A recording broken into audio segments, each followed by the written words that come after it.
આજ તો વાતાવરણ છે વરસાદ જેવું. આજ તો બાજરી તો નથી લે. હતા દીવાના ઊંડા લાવી દીધા મારી વસમો.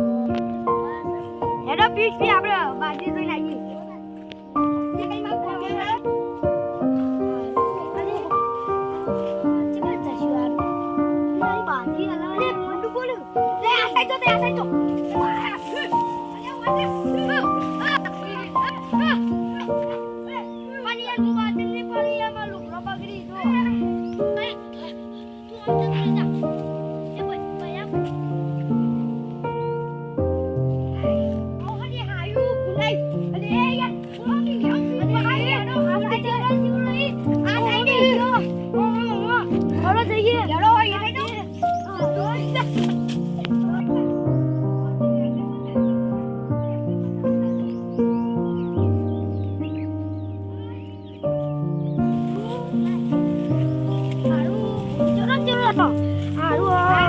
કાલે કોણ માટે કરવું જ પડશે. કાલે તાર બાંધી દીધા તાર બનાવી અને ધોકો મુલાવું એ ગુનાય પોડું પોઈ નાખવા તો આ કબેલા ખાર પડે આજ આ લેડો લેતા ઈ અરે આપણો ભોપતજી ઘેર ની વાત તું કર લેડો હું ભાઈ આપડા આ